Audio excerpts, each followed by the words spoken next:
Gentiles amigos de Mirada Profunda, un espacio de periodismo sin compromisos, bienvenidos. En esta ocasión entrevistaremos al doctor Raúl Trejo del Arbre.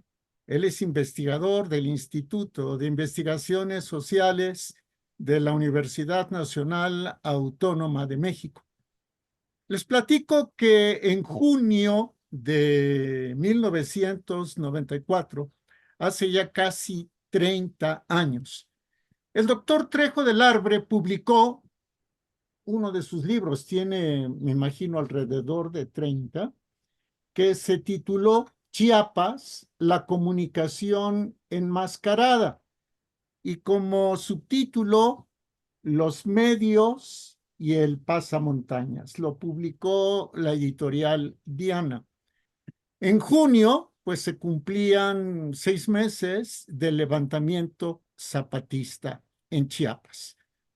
Hoy vemos cómo se sigue utilizando el pasamontañas, pero más allá de eso, permítanme antes, por favor, saludar con muchísimo gusto, afecto, respeto al doctor Raúl Trejo del Arbre. Querido Raúl, buenos días. ¿Qué tal, Jorge? Me da mucho gusto conversar contigo, como siempre. Yo lo sé, muchas gracias. Raúl, antes que nada, ¿qué es la comunicación enmascarada para ti?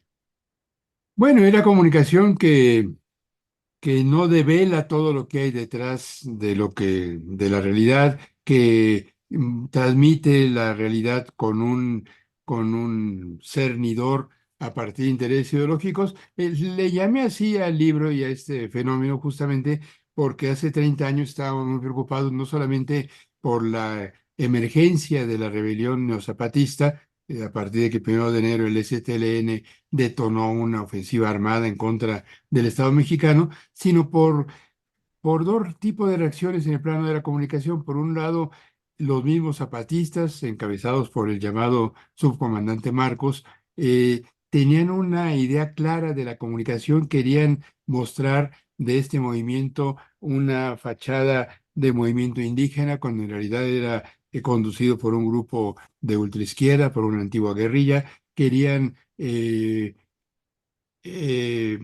pues velar sus propósitos, diciendo que tenían reivindicaciones a favor de los indígenas, cuando lo que querían, y esto se ha demostrado al cabo de los años, era una revolución, era un pequeño grupo de inspiración muy radical, que se había metido a la guerrilla para crear un frente amplio entre los indígenas. Estaban enmascarando con una serie de recursos formales las, los propósitos de su movimiento. De ahí el pasamontañas de Marcos, la idea de que tenían no rifles auténticos, sino rifles de madera. Eso ocurrió en algunos casos, pero no en todos. La suposición de que eran solamente indígenas, bueno o malo, no era así. Y por otro lado, el segundo tipo de asuntos ligados con la comunicación fue la respuesta de los medios en todo el mundo, comenzando por los medios mexicanos. Muchos medios y periodistas de buena fe creyeron que se trataba de una auténtica rebelión indígena y le dieron un tratamiento sesgado. eh, los periodistas mexicanos, con gran esfuerzo que acudieron a cubrir los acontecimientos en Chiapas, no eran reporteros de guerra, no tenían experiencia en cubrir conflictos armados y tuvieron grandes confusiones. Confundieron morteros, que es un tipo de arma, con bombardeos, que son los que se efectúan desde el aire, en fin, confundían las acciones del ejército mexicano.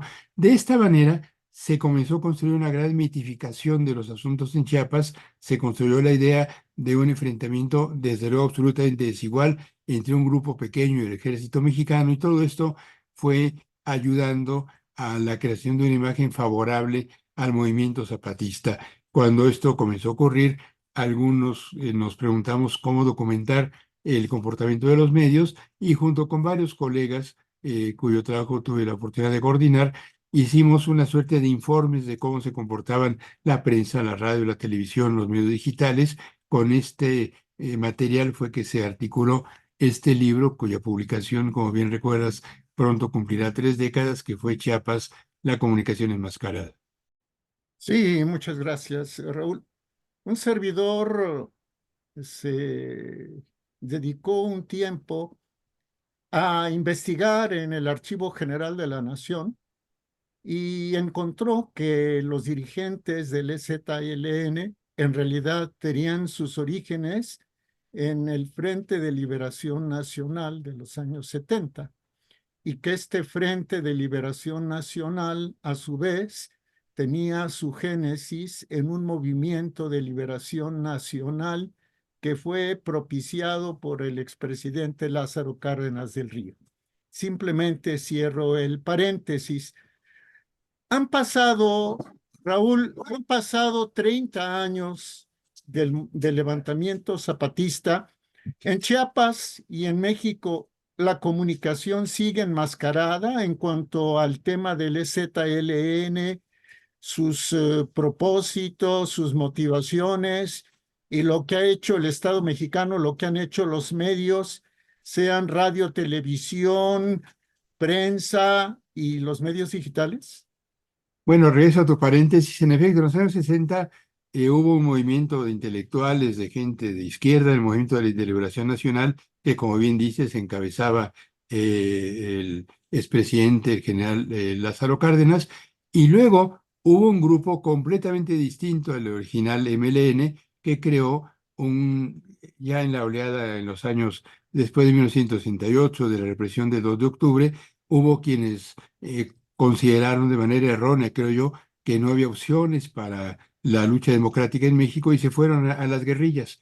Uno de estos grupos guerrilleros, de gente que decidió crear núcleos armados, hoy nos puede parecer enormemente ingenuo, pero ellos lo tomaban con gran seriedad y valentía incluso, fue el movimiento de MLN que con una ideología muy maximalista, muy delirante, dijeron vámonos entre otros lugares del país, a Chiapas, a adoctrinar indígenas, y de ahí surgió, junto con otras vertientes, había gente que venía de movimientos ligados con grupos religiosos, había gente que venía de las colonias populares en distintos lugares del país.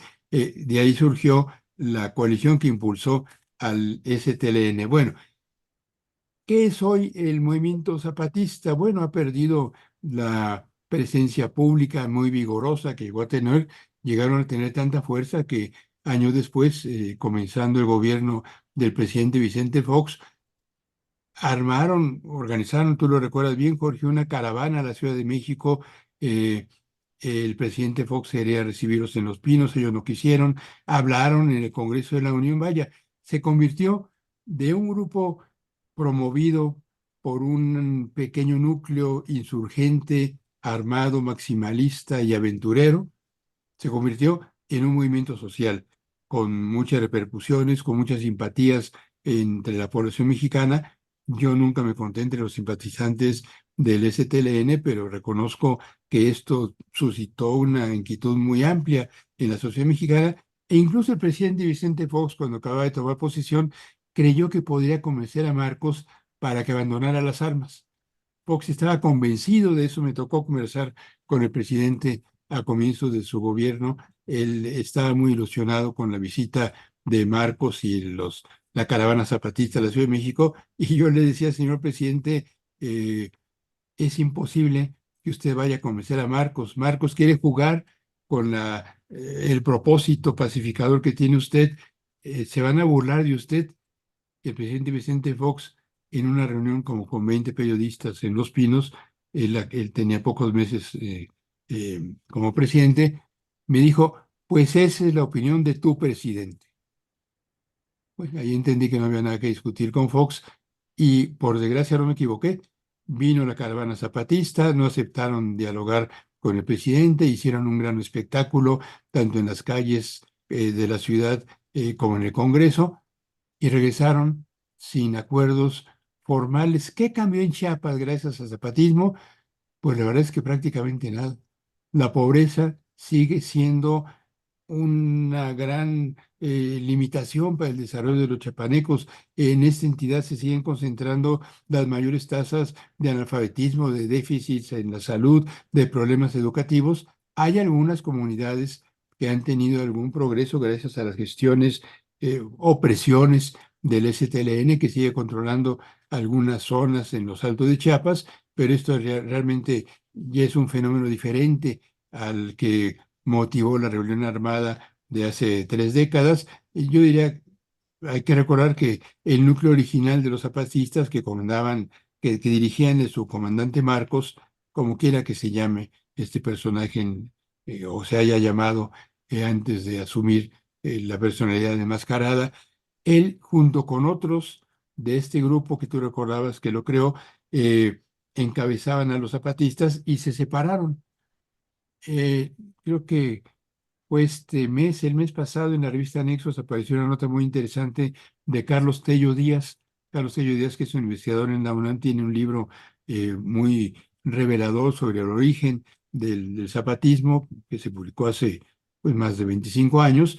Y Carlos regresa al tema y documenta cómo el núcleo original que creó al STLN está completamente desperdigado. Algunos murieron, otros salieron de Chiapas, otros se dedican a actividades completamente diferentes a las políticas y a las armadas. El zapatismo de hoy es diferentísimo al de hace 30 años y sigue siendo un núcleo de presión muy importante con una peculiaridad política, con eso terminó Jorge, a pesar de que uno podría suponer que coinciden en algunos puntos de vista, los zapatistas de hoy están profundamente enemistados con el gobierno del presidente López Obrador, al que consideran simulador, antipopular, le ponen muchos adjetivos y con el que no nunca entablaron una relación suficientemente fructífera. Así es, Raúl. Antes de pasar al siguiente tema de la comunicación enmascarada, me gustaría preguntarte, ya que le entramos sin previa planeación al tema del zapatismo, si estarías de acuerdo con la hipótesis de que en realidad el zapatismo sembró el germen de el reconocimiento de las autonomías de los pueblos indígenas, pero no con un enfoque aglutinador, sino, esa es la hipótesis de tu servidor, de un servidor de ustedes, sino el de que cada grupo de los llamados ahora grupos de pueblos originarios fuera tan independiente y poseedor de sus recursos, que en un momento dado eso pudiera provocar la división de la República Mexicana, es decir, que pudiera disolver la unidad de la federación. No sé si este razonamiento te parezca lógico, me encantaría escucharlo, sea sí, sea no. Yo diría que el zapatismo contribuyó de manera muy importante a subrayar la preocupación por lo indígena en la sociedad mexicana. Contribuyó, pero el zapatismo, a diferencia de lo que muchas veces se cree, no, no inauguró el tema en la sociedad mexicana. Ya tenía muchos años conociendo estudios, documentando la situación de terrible y vergonzosa marginación de los pueblos indios en distintas zonas del país, sobre todo en el sureste. Eh, Tan es así que por eso el zapatismo fue una causa que encontró una circunstancia social favorable. De otra manera no hubiera aprendido y no hubiera interesado a grupos de pobladores de distintas regiones de Chiapas. De tal manera que ayudó mucho a, a solidificar la conciencia de la sociedad mexicana sobre el rezago social sobre todo, también cultural, entre otras circunstancias, de los pueblos indios. Y esto se combinó con una tendencia global a la cual no hemos sido, ni siquiera hemos querido escapar, que es ¿cómo decirlo?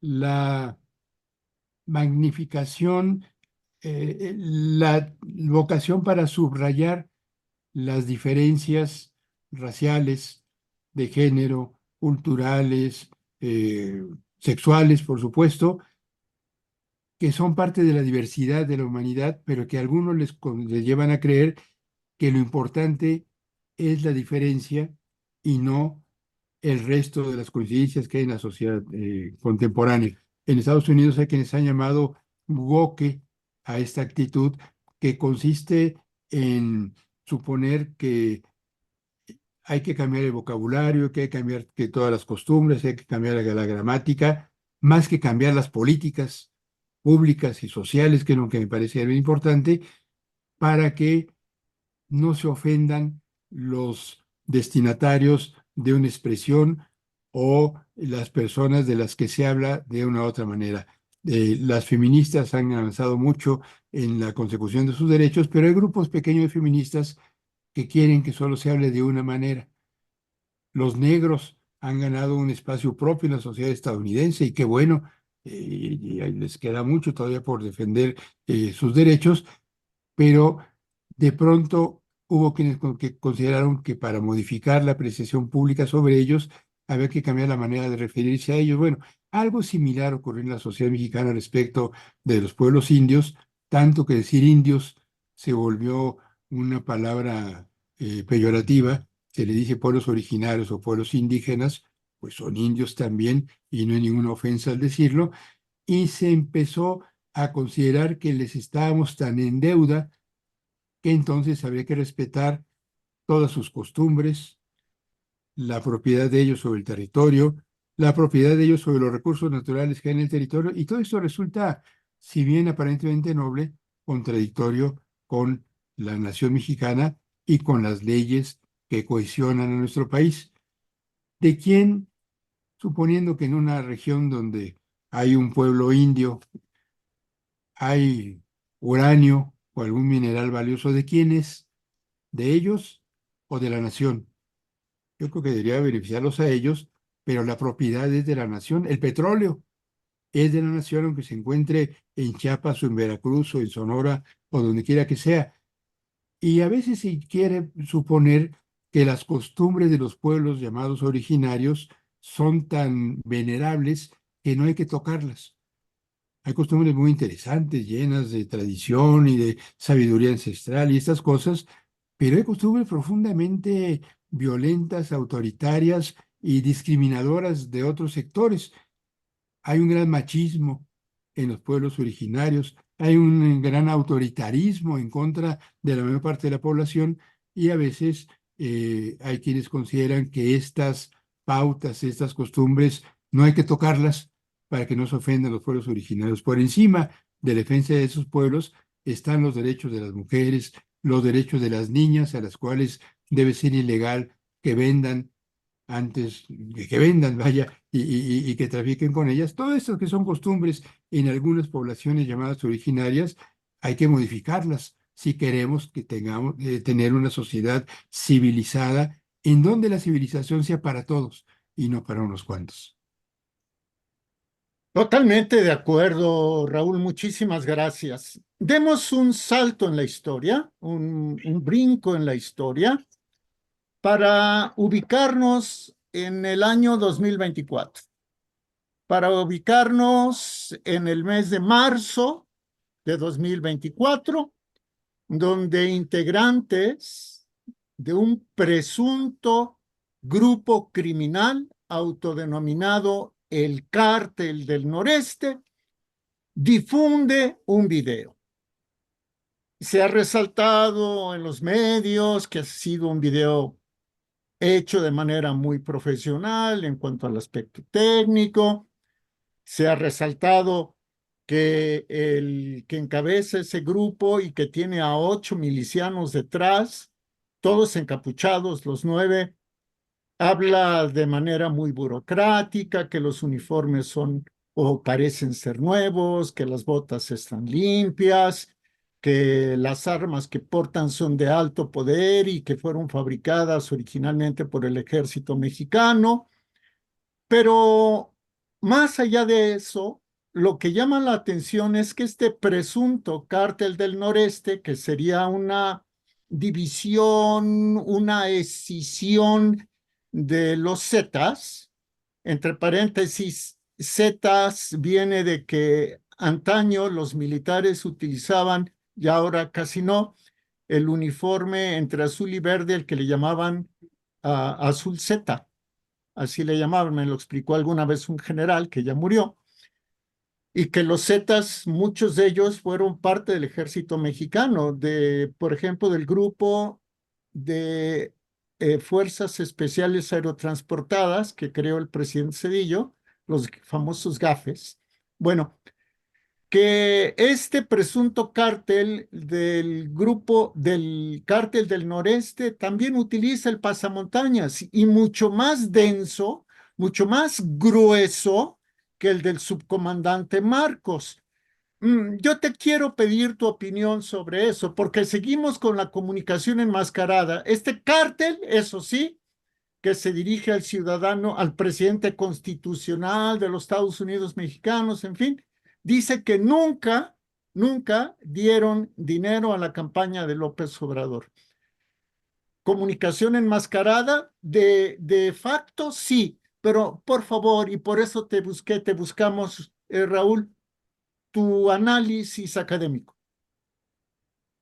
Y político quizá también. A mí me sorprendió, igual que todo el mundo, conocer la existencia de este video. Es, es sabido que desde hace años ya los grupos de delincuentes en México tienen políticas de comunicación. Por lo general son políticas de comunicación muy aldeanas en el sentido más estricto del término. Los distintas pandillas de delincuentes y narcotraficantes se preocupan mucho por lo que difunde una estación de radio local o un pequeño periódico donde todavía los existen impresos locales, y por eso, entre otras cosas, uno de los motivos de la vulnerabilidad enorme de los reporteros, de los periodistas en los estados del país, se debe a la presión de grupos de delincuentes que los quieren conminar a que publiquen versiones que a ellos les gustan o tomen venganza en contra de ellos. Gran parte de los asesinatos contra periodistas en Tamaulipas, en Chihuahua, en Sinaloa, en Sonora, en otros sitios donde hay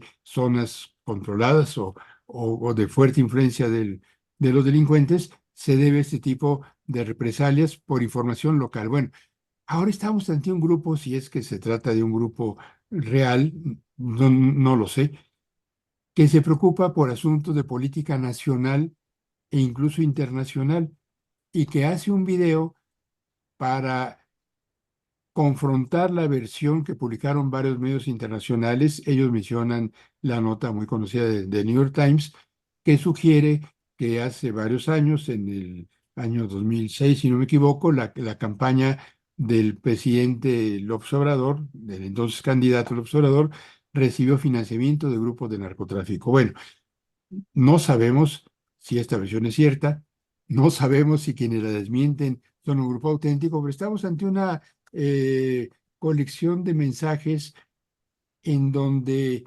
hay actores de legitimidad y o verosimilitud dudosa. No podemos saber con los elementos que tenemos si las versiones que publican medios como New York Times y otros más antes que este diario neoyorquino son ciertas porque están sustentadas en testigos protegidos, testigos de la justicia estadounidense, cuya identidad no se da a conocer. No sabemos si la respuesta a estas versiones, proporcionada por un grupo, como bien dicen, de enmascarados, que se muestran como una organización, perdón, No te preocupes. una organización armada en el noreste del país, obedece a una fuerza criminal real. Lo novedoso es que un grupo de delincuentes, porque esos son o se muestran como tales, salgan a defender al presidente de la República, salgan a aclarar que ellos no han respaldado ninguna campaña política y lo hagan, en tercer lugar, con un lenguaje tan protocolario y burocrático como con el que inician ese comunicado. Ellos, el individuo que los encabeza y que tiene su teléfono celular desde donde va leyendo el comunicado que quieren dar a conocer, comienza esa lectura dirigiéndose por su cargo y de manera respetuosa al presidente de la República, a la secretaria de Gobernación, a los titulares de la Defensa y la Marina, en fin, parece que estamos ante la lectura de un oficio del gobierno, pero también pudiera ocurrir que esta cultura del oficialismo que está tan imbricada en la sociedad mexicana haya llegado hasta los cárteles delincuenciales. Bueno, yo no puedo decir si este video es auténtico o no, pero puedo destacar, ya lo dijiste tú, que está bien hecho, que está bien editado, tiene efectos visuales, como cuando comienza ese zoom eh, tomado de Google Maps para ubicar a la pequeña población, creo que de Tamaulipas, en donde se supone están ubicados,